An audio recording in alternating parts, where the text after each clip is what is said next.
Bueno, señores, hablar con Francisco Tavares, el demócrata, eso es para durar 2 horas hablando, porque qué hombre que baila, habla, oye, que Que baila, baila. que habla bueno y dice las cosas Bueno, como tal vez son. baila bueno, no sabemos Vamos a todavía. probar, a ver, quién sabe. Bueno, señores, el primero quiero pedirle excusa a la doctora Magdalena Piña, que se nos va a conectar desde Santiago, que ya está desde temprano en el Nuevo Diario de Santiago. Y la convocamos para las 10:11, pero ya hemos pasado por unos minutos. Así que vamos a darle la bienvenida de una vez a la doctora Magdalena Piña, oftalmóloga, mi investigadora científica favorita. Qué mujer que sabe investigar cosas, Dios mío.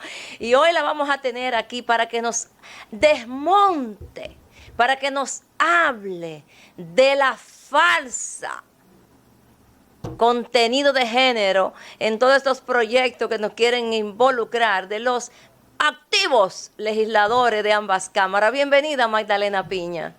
Buen día. Hola, buenos días. Un abrazo para todas ahí en el estudio, Damaris, Priyanka, Karina. Un honor estar aquí con ustedes nueva vez, sobre todo hablando de un tema que me apasiona como es el género. Tenemos mucho de género en estos días por todas partes, continúan los ataques, pero nada, estamos nosotras aquí para dar la batalla. A la degeneración, que básicamente es el fondo de todos y cada uno de estos proyectos de leyes, haciendo una parte con la doctora Piña, porque también a propósito de esa gran virtud que señaló Damaris sobre la doctora y la parte de investigación científica, yo soy testiga de excepción. Voy a decir testiga porque es para hacer un bochorno a las feministas. Porque recordamos que mientras estaba la pandemia, pude participar, fue un privilegio, en un encuentro con la doctora Piña y lo que ella ya observaba incluso a nivel de consulta como uno de los efectos directos de la terapia génica que fue impuesta al mundo entero bajo una licencia de emergencia. Uno de estos efectos, la ceguera bilateral. Gracias, doctora, por esos apuntes de tanta precisión que justo ahora comienzan a evidenciarse de manera masiva. Bueno, de una vez, doctora Magdalena Piña, válida tu comentario, Karina. Nos gustaría que tú nos hables, doctora, sobre el tema de estos proyectos de leyes que estamos teniendo en el Senado de la República, 2 proyectos de leyes sometidos, uno por el senador de la provincia Espaillat, el senador Alexis Victoria Yek, y el otro introducido por el senador de San Juan de la Maguana, por el senador Félix Bautista, sobre violencia contra la mujer. La palabra que más dinero genera al Ministerio de la Mujer. Violencia. Háblame de todo eso, Magdalena, por favor. Bien, antes de entrar en tema, ciertamente como dice Karina, durante la pandemia tuvimos la oportunidad de investigar muchas cosas, hacer amistades con personas de otros países, Chile, Argentina, España, que pensábamos diferente sobre estos asuntos de la pandemia, y estoy hablando de personas que conocen el tema, biólogos moleculares, genetistas, bioquímicos, y la verdad es que todas las predicciones de estas personas son una triste realidad hoy en día. No voy a abundar mucho sobre el tema porque si no el asunto de género quedaría en un segundo plano. Bueno, la realidad es que todos aquí sabemos que una vez el presidente Donald Trump asumió la presidencia de los Estados Unidos, el tema de los asuntos de género y la Agenda 2030 han tenido un revés enorme, afortunadamente para todos nosotros, pero no obstante eso, no obstante el presidente haber recortado los recursos de uno de los organismos internacionales más importantes y que más efecto tenía sobre estos asuntos, la USAID, No menos cierto es que todavía la agenda se sigue implementando y todavía el tema del género sigue su agitado curso. En esta semana, hace pocos días, nos enteramos que también recortó los recursos del Fondo de Población de las Naciones Unidas. Todos sabemos que todo esto es parte de la agenda ideológica cuyo objetivo principal es disminuir la población mundial a como dé lugar. El tema de género, su principal grupo donde pretende actuar son los niños y adolescentes, porque son simplemente, tienen un sistema, tienen un cerebro todavía moldeable y que absorbe todo lo que se le enseña. A los niños y adolescentes no tienen esa capacidad discriminatoria que tiene un adulto para saber lo que está bien y lo que está mal, y simplemente aprenden lo que se le enseña. Entonces, todo esto ha venido a materializarse en forma de proyectos de ley, porque es la manera de hacer que todo sea obligatorio. Por cierto, el senador de San Juan de la Maguana, no es sorpresa que el proyecto de ley ya lo ha reintroducido a la Cámara varias veces a lo largo de los años, de hecho, de violencia contra la mujer, el tema de violencia contra la mujer. A propósito de ese tema, yo tengo dos informes para el Congreso, dos nada menos sobre este tema. Un primer informe que habla sobre lo que ha pasado en otros países una vez ha sido aprobado este tipo de proyectos, sobre todo países como España, donde es muy frecuente las denuncias falsas. ¿Por qué las denuncias falsas? Porque, entre otras cosas, este proyecto de ley dice que tan pronto una mujer denuncia pone una denuncia contra un hombre sobre violencia de género, pues automáticamente al hombre lo sacan de la casa, fin de semana lo cogen preso, se pasa el fin de semana en la cárcel, 2, 3, y automáticamente esta mujer puede optar por un sueldo de parte del Estado, sueldo mínimo, por no más de un año. Entonces, ¿a qué da lugar esto? Muchísimas denuncias falsas, incluso con la connubencia de la pareja, con la connubencia del hombre. Sí, que mira que mi marido me abolló un ojo el otro día. A él no le importa pasarse 3 días en la cárcel, así, una denuncia, porque van a recibir a través de ella un sueldito del gobierno. Y cuando se acabe ese sueldito al año, ella vuelve y pone otra denuncia y otro sueldito. O sea, en promedio las mujeres en España ponen 4 denuncias de violencia de género, porque son 4 años seguidos viviendo del Estado. Entonces, este tipo de leyes da lugar a esto. El segundo informe que hice, que a mi juicio es el más importante, y es porque en todos estos asuntos ideológicos, las estadísticas, las verdaderas estadísticas, te desmontan todo el tinglado, y vemos como las estadísticas de este tinglado, porque esto es un tinglado, la Procuraduría la presenta. Primero hay un organismo de veeduría de los asuntos de género, donde la ONE tiene una definición kilométrica de lo que es entre violencia, feminicidio, por lo que tú quieras. Todo es un feminicidio, hasta las mujeres que mueren en accidentes de tránsito. Si bien es cierto, es una muerte violenta, un accidente de tránsito, pero también es una muerte violenta de los hombres que mueren en el accidente de tránsito, y no son homicidios. Y entonces tú ves que la Procuraduría cuando hace su reporte anual pone feminicidios relacionados con la delincuencia y no relacionados con la delincuencia, y ahí está el listado de todos los accidentes de tránsito, los atracos, todo es feminicidio. Lo describo muy bien y pongo incluso las hojas de la Procuraduría.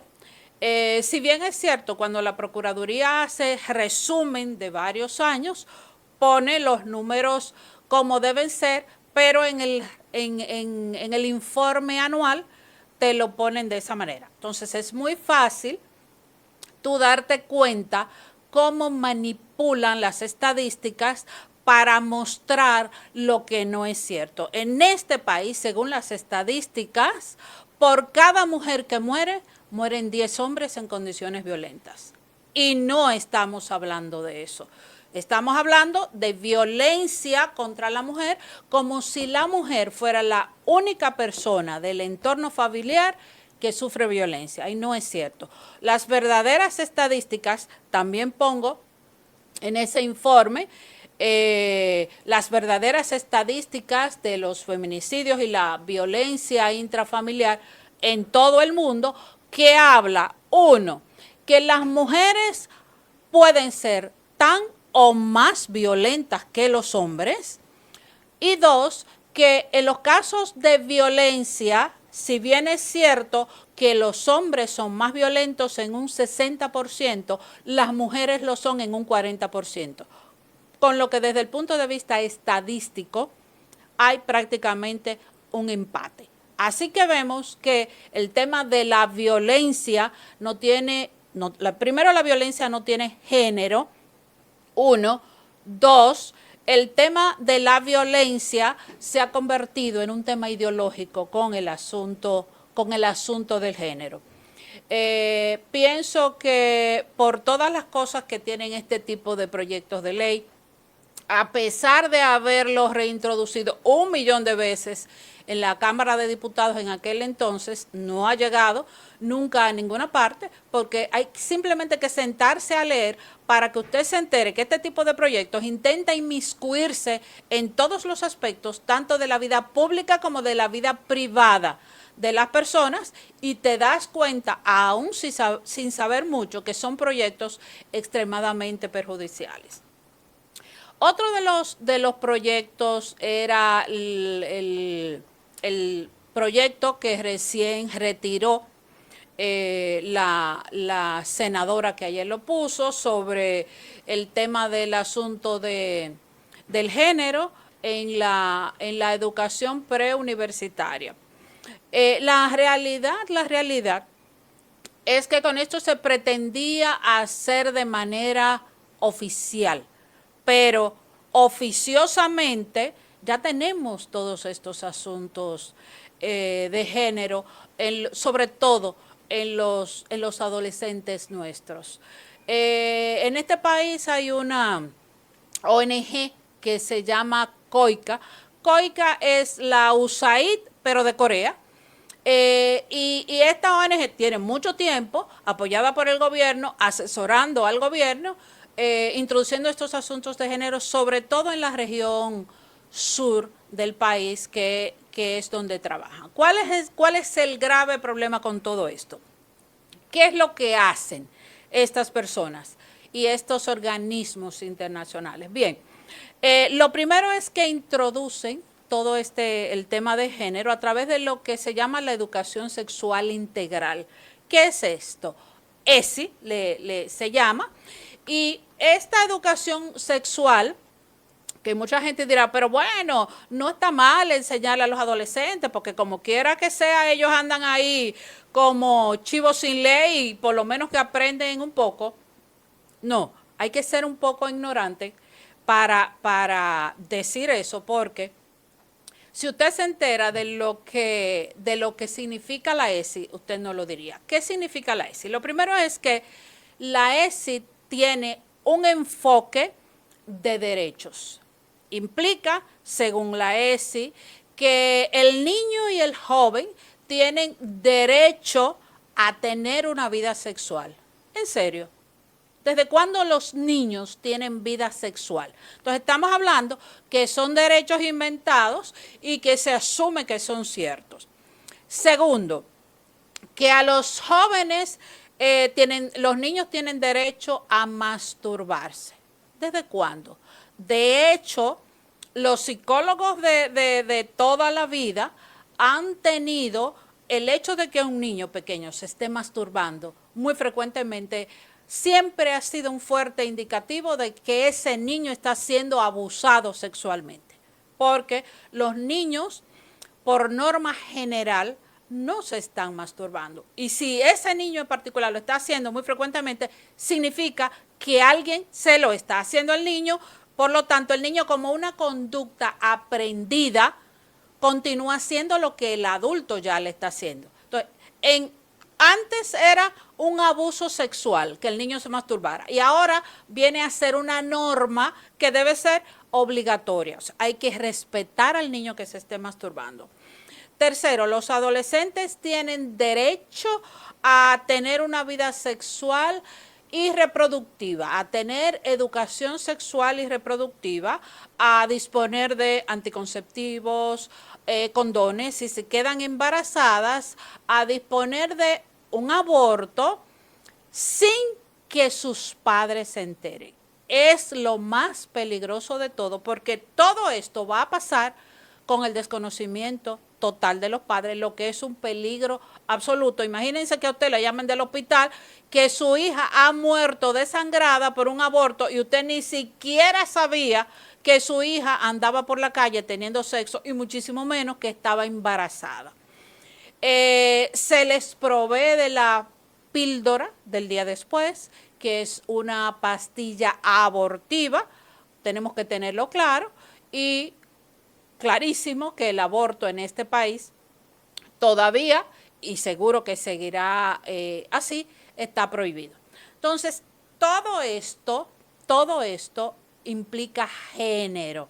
Todo esto implica cambiar las normas sexuales de la sociedad, implica enseñar a los jóvenes que el género es fluido, que él es un niño, pero que si él quiere se puede sentir como una niña y que mañana puede venir a la escuela con una falda y que puede tener sexo con su compañerito porque ese es su derecho. Y sobre todo, y muy importante, enseñarles a consentir en el sexo con los adultos. Ustedes comprenderán el gravísimo peligro que es que un niño consienta en sexo con un adulto. Primero, el niño no sabe lo que está haciendo, 1, 2. Segundo, la ley dice que un adulto no puede tener sexo con un niño, es automáticamente calificado como una violación. Según el género, eso ya no va a existir. Si el adulto dice que el niño consentió, entonces ya no hay delito. Entonces, todas estas cosas están implicadas en todo lo que es género. ¿Qué le enseñan a los adultos? Queremos por ejemplo, hacer a unas los precisiones. ¿Qué es lo que le van a enseñar? Bueno, que tenemos que desmontar todo lo que son estereotipos de género. ¿Y qué son estereotipos de género? Bueno, los estereotipos de género, según el género, son actitudes y comportamientos que diferencian tanto a los hombres como a las mujeres y que el género asume erróneamente que son por patrones culturales, machistas y patriarcales, lo que es una estupidez absoluta. Las diferencias de conductas de hombres y mujeres vienen dadas por que somos diferentes. Tenemos hormonas diferentes, tenemos un cerebro con partes diferentes y por eso nos comportamos de manera diferente. Entonces, una vez el género intenta desmontar estos patrones de conducta, la manera más fácil de hacerlo es intentar feminizando estas conductas agresivas masculinas con masculinidades positivas. Ustedes han oído esos talleres de masculinidades positivas, y cosas por el estilo. Sí, ¿alguien tenía algo que preguntar?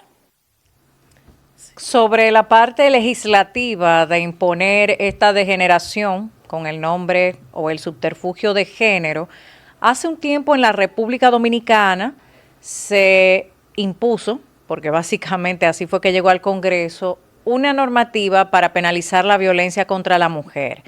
Y era en el contexto de unos grupos que propugnaban el matrimonio homosexual, que obviamente es un dislate porque no puede haber matrimonio con homosexualidad. Sin embargo, aquí hay un punto importante. En esa legislación, el primer artículo definía lo que era una mujer.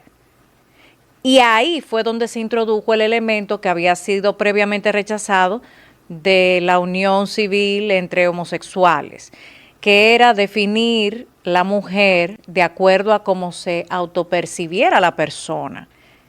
¿Has tenido informaciones al momento de que se haya vuelto a introducir este tipo de subterfugios en otras legislaciones similares?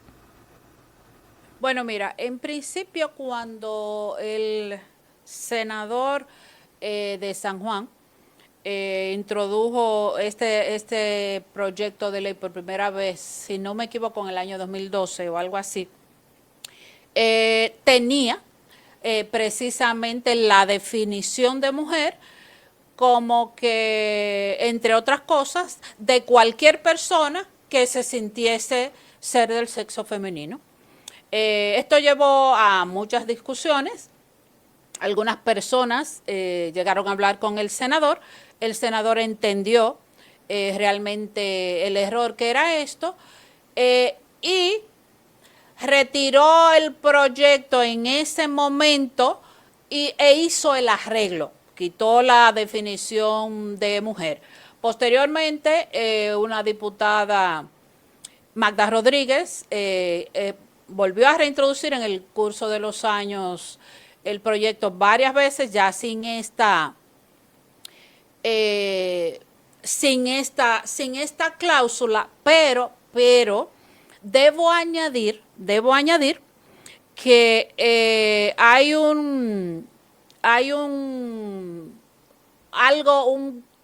una veeduría de género, ahora mismo no recuerdo el nombre, donde ellos tienen un pequeño manual, y el manual de esta veeduría dice claramente que cualquier persona que se identifique como una mujer caería dentro de, puede reclamar violencia de género porque es una mujer. O sea, aunque el proyecto de ley ya no lo diga, esta no es una asociación, es un, ahora no recuerdo la palabra, pero el observatorio, se llama Observatorio de Violencia de Género. Ellos tienen un manual donde el observatorio dice cuál es la definición de mujer, y es la misma que tenía el proyecto de ley. O sea, cualquier persona, lo dice claro, que se sienta mujer, cualquier hombre que se sienta una mujer, cualquier lesbiana en una relación con mujer, cualquiera de estas personas pueden poner denuncias por violencia de género, porque son mujeres. Contesté tu pregunta con esto, Karina. Gracias. Magdalena, qué grato tenerla con nosotros, pero yo quiero que usted venga para acá, yo quiero verla sentada aquí frente a nosotros, cualquiera de estos días. En ese sentido, justamente con respecto a lo que usted aborda, en el día de hoy, justamente, y fue mi primer comentario, en un programa matutino, la senadora Lía Díaz habló de que retomará el proyecto de ley de vacunas, porque en ese momento, según ella, un grupo de antivacunas se interpuso con respecto a ese proyecto, donde ella menciona que todas esas vacunas y esos refuerzos son necesarios y que además va a apelar a que todos los centros educativos tengan un registro digital para que automáticamente ellos sepan los niños que estén vacunados y con sus refuerzos, todos los refuerzos completos, que dice mucho, porque yo no había escuchado tantos refuerzos para la misma situación, que bueno, habría que explicármelo con más detalle desde la ciencia. ¿Qué opinión le merece esto cuando ella habla de que otros países tienen vacunas obligatorias y mencionó algunos? Pero con lo que nosotros hemos vivido en la República Dominicana y con lo que se intentó implementar incluso hasta cárcel para lo que ellos llamaban que obstaculizaban el proceso, ¿qué opinión le merece todo esto? Bueno, realmente es lamentable que la senadora Lía Díaz se haya expresado en estos términos de personas que piensan diferente. La realidad con esto, ustedes la saben tanto como yo, pasamos todo por lo mismo, es que hay que leer un poquito más. Los médicos de este país adolecemos de no leer. Adolecemos de creer 100% lo que dice la Organización Mundial de la Salud. La Organización Mundial de la Salud es una organización política de izquierda, comunista, cuyo objetivo es el mismo objetivo de la Agenda 2030, control poblacional a través de vacunas. El que no lo tenga claro hoy en día, yo lo lamento muchísimo. Lo lamento muchísimo.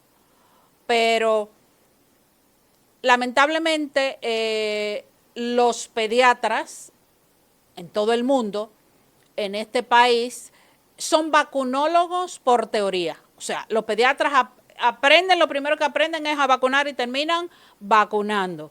Cuando yo estaba pequeña, creo recordar que a mí me pusieron 3 vacunas, polio, DPT y tétanos, nada más. Hoy en día el esquema de los niños tiene 27, 28 vacunas. Hoy en día hay un montón de niños autistas que en mi época no existían.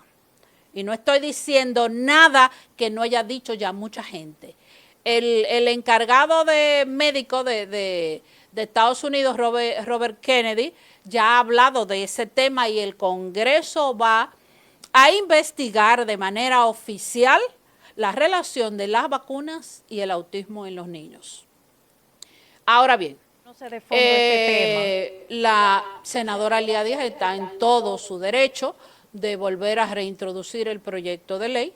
Nosotros estamos en todo nuestro derecho como sociedad civil de exigir que nos reciban y que escuchen nuestra opinión. Afortunadamente para nosotros, la senadora Lía Díaz es una sola persona. Hay muchas otras personas que piensan diferente.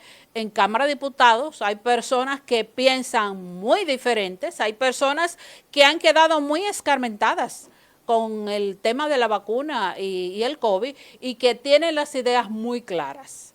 Entonces, Usar el vamos a ver parámetro, qué doctora. pasa.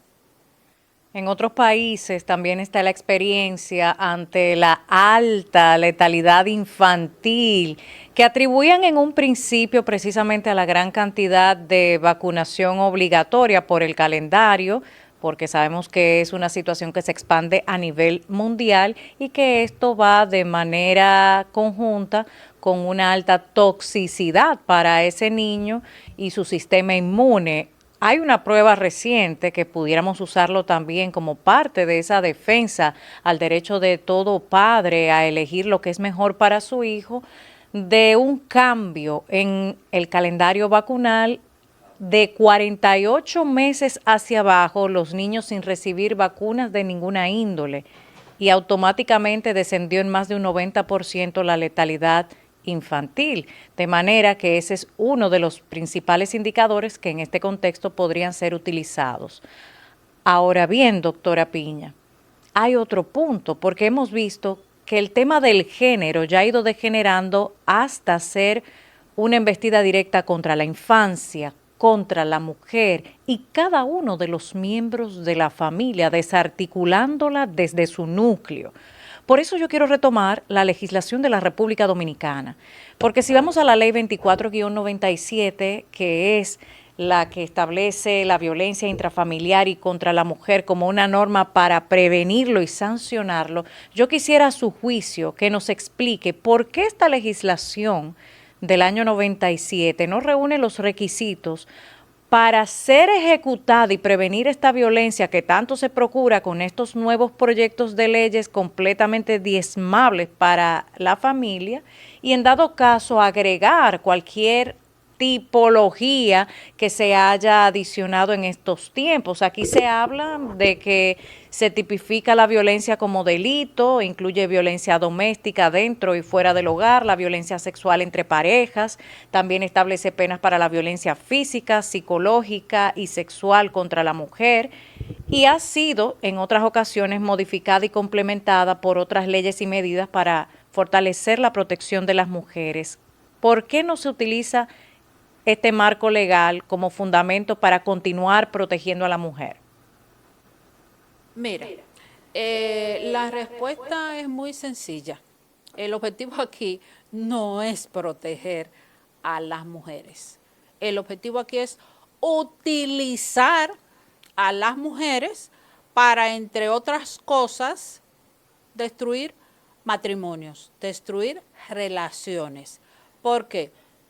Porque estos proyectos de ley nuevos tienen muchísimas cosas que aquella ley no tiene. Recuerda que comienzan así, en el tiempo van añadiendo cosas y llega un momento que tú dices, pero si ya la Constitución contempla eso, ¿por qué tenemos que hacer un proyecto de ley que por más que sea va a ir por debajo de la Constitución para hacer algo que ya la Constitución contempla? Porque funciona así. Se hacen, como en este caso, observatorios de violencia de género que fielmente dan seguimiento a cada uno de esos capítulos, fielmente vigilan que todo lo que dice este proyecto de ley se cumpla, porque entre otras cosas, estos proyectos de ley dicen que cero conciliación. Antes, cuando las parejas tenían problemas de pareja, etcétera, antes de un divorcio era prácticamente obligatorio que hubiese una conciliación entre la pareja por los niños, piénsalo bien, que no sé, aquí no. Aquí automáticamente una mujer denuncia a un hombre por violencia de género, cero conciliación, contempla la ley, usted no puede volver con ese hombre. ¿Qué hacen con eso? Destruir matrimonios, destruir parejas, porque ese es el objetivo. No hay parejas, no hay más hijos. Recuerden que esto es control poblacional y se le hace creer a las mujeres que el hombre siempre es violento, que el hombre es el macho maltratador y que ella siempre es la víctima. Esto es la base de este tema de la violencia contra la mujer. Sin embargo,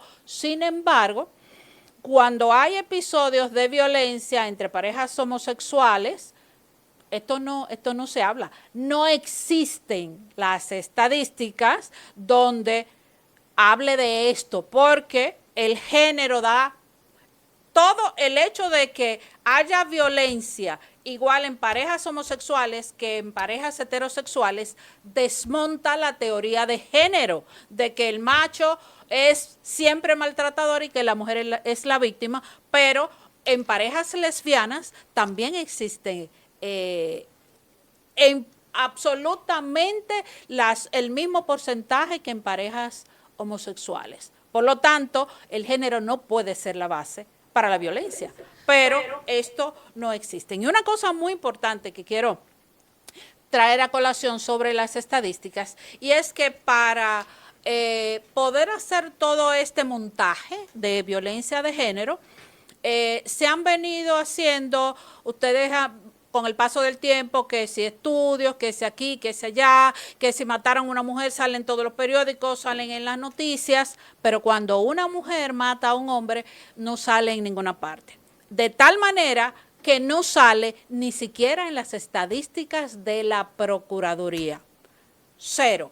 Los hombres que mueren a manos de sus parejas mujeres no existen en las estadísticas. No me pregunten dónde los ponen, pero en el informe que hice, puse la página de la Procuraduría, hombre muerto por su mujer, aparece solamente en 2 años, en el resto lo quitaron, 0. Y ese mismo año, creo que 2015, busqué en los periódicos hombre muerto por su pareja, varios casos, 5, 8 casos. La Procuraduría, 0. ¿Por qué? Porque lo que interesa es el término ideológico de violencia de género, donde se demuestra o se intenta demostrar que el hombre es siempre el maltratador y que la mujer es siempre la víctima, lo cual es absolutamente falso. Doctora, y para eso están grandes profesionales como usted, para decirle a los hombres que estamos para defenderlo. Bueno, lamentablemente, doctora, nosotros hemos llegado a la parte final de esta maravillosa entrevista, esperando sobre todo que usted pueda estar con nosotros más adelante. No vamos a decir que es de aquí, no vamos a esforzarla tanto,